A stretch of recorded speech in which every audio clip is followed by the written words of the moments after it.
An increase for transportation equipment, 7.2%. Madam Seven, That's 51 million.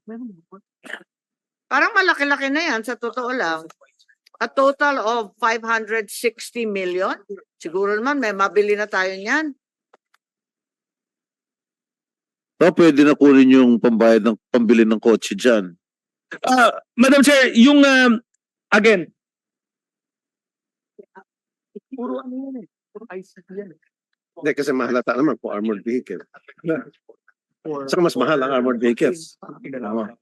Madam Chair, if you break that apart, puro na sa ICT yan. Ang inalaw lang sa amin is 4 new units for next year. We've asked for more. 4 units. 4 units. Para sa lahat ng nationwide na yun. Yes, additional. Pero ilan po lahat-lahat? Ang kailangan. Oo. Ang kailangan po, Madam Chair. Ilan? We'll submit a fleet plan. Meron ba tayo? We'll submit the fleet plan. We just don't have it now. But we've always been asking for more vehicles. Mas madali sa amin talaga yun. Ever since. So ngayon ba, Mr. Secretary, wala na mga social worker kayo pag nagbibigay ng ayuda, cash assistance na gumagamit ng public transport? Di ba sa GIDA? Sa GIDA area? Dapat wala na po. Madam Chair, Na. meron pero sa GIDA areas and that's why we've been asking So, sa GIDA area, GIDA ano yung GIDA areas. yung geographically isolated kasi hindi makaakyat yung Sige, anong ginagamit na sasakyan? minsan nagmomotor po. Nagmumotor na, tapos may bit-bit milyones. Wala. Dapat hindi. Madam Chair, the Dapat may 4x4 na pwede niyong rentahan. Lang. Hindi pwede motor. yes, that's why we've issued a memo that allows them to rent vehicles. Nilabas na ho namin yun right after our last So, ayaw meeting. ko na pong marinig sa susunod na hearing na yung ating mga social worker magbibigyan ng ayuda doon sa kasulok-sulukan ng lugar natin sa Pilipinas na nakaangkas sa motor. Madam May Chair, bit-bit na backpack. Madali ma-hold up po yun. ganun rin yung Hilain na yung, di ba, pag motor, hilain na nung mga hold upper at agawin yung backpack. Tapos, Madam Chair, yes, ganun itong gusto namin. We'll look into that. Pero kung meron lang ho kaming, pwede ko lang may kwento. We're working with Land Bank right now about farming out the cashiering side ng aming trabaho. They're already procuring the services. Meaning, may mga service provider ang Land Bank that will do the payout like yung USSC, yung Western Union. So ang basic concept na pinupush namin sa Land Bank is our social workers will just do the validation and the intake.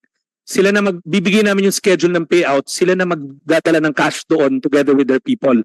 Land Bank is already procuring that service kasi again, we agree na it's too high risk for us to be carrying the cash. That's why we're working with Land Bank. Kasi tatlo yan sa payout. Validation, intake, cashiering. Yung cashiering, ayaw na rin ho talaga namin mga social workers sana namin ang gumagawa nun. Kasi high risk. interrupt you. Okay, maganda yung narinig ko na let the Land Bank do the cashiering. Sila naman magbahala na masiguro na yung pera Makarating- darating sa certain lugar na Yes. safe at yung mga DSWD mag-identify na at magbibigyan ng cash. Yun ang siguro. Yes, Madam Chair, we're working with that. When is that going to happen? So, procure na po nila and we're following up with them kasi sila ho ang mamamahala doon but the soonest possible time. Baka pareho na naman ang digital payments. May awas na 50. Kaya Yun ang problema. Nagagalit sa Western Union, sa USSC. Paano ba yan? Dapat cash. May Madam, Cold cash. taas. Madam, Pag yun nga, electronic, may kaltas. So dapat cash. Madam Chair, ang arrangement namin sa kanila is they will not touch the grant. Buo yun. Meron tayong provision for administrative costs. Tayo Hindi nila kukunin.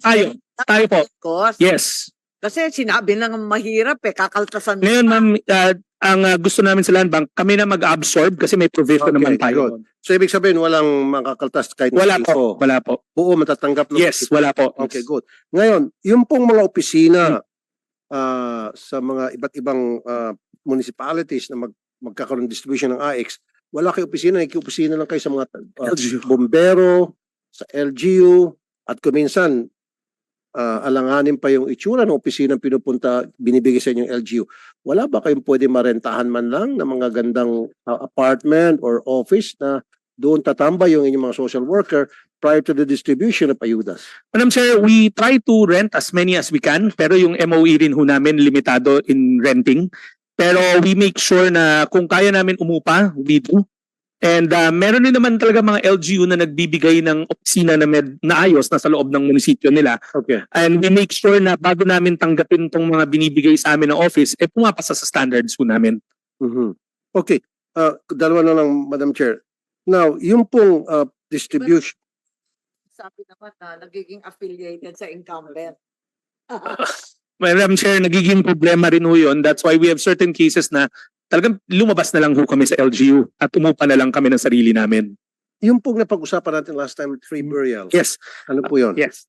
Para sa lahat Yeah. ng mga Marinos Cabal. Madam Chair, right after our meeting, Sa mga we worked with the office of, minute namin yung Mortuary Association of the Philippines. So, meron hong samahan sila, 3 ho yun. Yung isa na kausap namin, yung pinakamalaki, at ang benchmark na sinasabi nila is 20,000 for the yung pinakamababang klaseng serbisyo. At nakipag-ugnayan din kami sa tanggapan ni Senator Tulfo to synchronize it with the proposed legislation. Ito.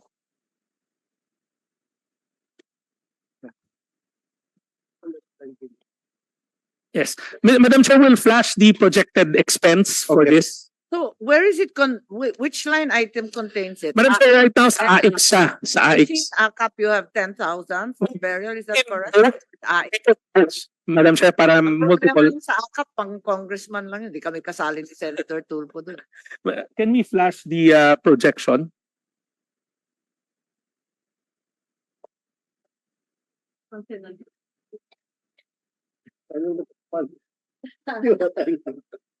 Wala ay. Yakap, hindi. Yan ba? Yeah, Madam Chair, so this is drawn from historic data.